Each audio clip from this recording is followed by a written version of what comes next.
સ્થાનિક સ્વરાજ્યની ચૂંટણી માટે રાજકોટ દ્વારા ભાજપમાં અનોખો પ્રચાર।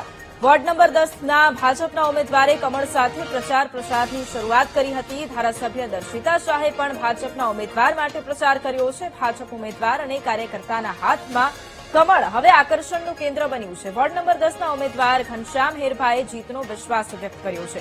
વોર્ડ નંબર 10માં ભાજપની જંગી લીડથી જીત થશે। જીત મેળવ્યા પછી અમે સૌપ્રથમ અમારા વિસ્તારમાં આધુનિક લાઇબ્રેરી બનાવીશું તેવું પણ તેમણે જણાવ્યું। સ્થાનિક સ્વરાજ્યની ચૂંટણી છે અને ભાજપ દ્વારા અનોખો પ્રચાર છે તે કરવામાં આવી રહ્યો છે। આપ સીધા દ્રશ્યો જોઈ શકો છો, જે પ્રમાણે કમળ હાથમાં રાખીને પ્રચાર છે। દર્શિતાબેન, તમે પણ પ્રચારમાં જોડાયો છો અને કમળ હાથમાં રાખીને પ્રચાર કરી રહ્યા છો। આપ જાણો છો એ રીતે રાજકોટ મહાનગરપાલિકાની જયારે ચૂંટણી આવી રહી છે ત્યારે લોકોને ભવ્યથી ભવ્ય ભારતીય જનતા પાર્ટીને વિજય અપાવવા માટે થઈને અમે સૌ આજે જોડાયા છીએ। ભારતીય જનતા પાર્ટીનો દરેક કાર્યકર્તા એક ઉમેદવાર કાર્યકર્તા તરીકે આજે જોડાઈ રહ્યો છે, ત્યારે આ કમળને મત અપાવીને આપણે ભારતીય જનતા પાર્ટીને વધુ મજબૂત બનાવીએ એ ઉદ્દેશ સાથે આજે આ કાર્યક્રમ કરવામાં આવ્યો છે। ચોક્કસથી જે ઘનશ્યામભાઈ છે આપણી સાથે, તેમને પૂછવું, ઘનશ્યામભાઈ, કમળ સાથે પ્રચાર કરવામાં આવ્યો?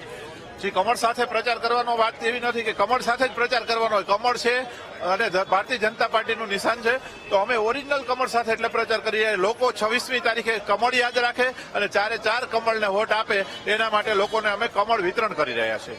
ખાસ જંગી લીડથી તમે ક્યાંક જીતવાની આશા અપેક્ષા રાખી રહ્યા છો? અંદાજિત કેટલી લીડથી જીતો હોય શક્યતા? અમે વિચારી રહ્યા છીએ કે કદાચ આજે જે જનતા, જે લોકો અમને જે સાથ સહકાર આપી રહી છે, અમને સપોર્ટ કરી છે, એ પ્રમાણે 18 વોર્ડમાં કદાચ વધારેમાં વધારે બહુમતી હશે તો વોર્ડ નંબર 10ની હશે। 10 નંબરમાં એવું કયું કાર્ય કે પહેલું કરશો તમે જીતીને, એવી કઈ છે? 10 નંબરમાં આમ તો બધું વેલ ડેવલપ છે, કઈ જરૂરિયાત નથી, પણ છતાં પહેલા કાર્યમાં અમે લોકો 4 ઉમેદવારો સાથે રહીને એવું વિચારી રહ્યા છીએ કે એક આધુનિક અને સારામાં સારી લાઇબ્રેરી બને, જે વિદ્યાર્થીઓ અને એક્ઝામની તૈયારી કરતા લોકોને ઉપયોગી થાય। જે પ્રમાણે વોર્ડ નંબર 10ના ઉમેદવારો છે તે કમળ સાથે હાલ પ્રચાર કરતા જોવા મળી રહ્યા છે। જે ઇન્દિરા સર્કલ ખાતે આ પ્રકારે કમળ છે અને તેને જ લઈને પ્રચાર છે તે કરવામાં આવી રહ્યો છે।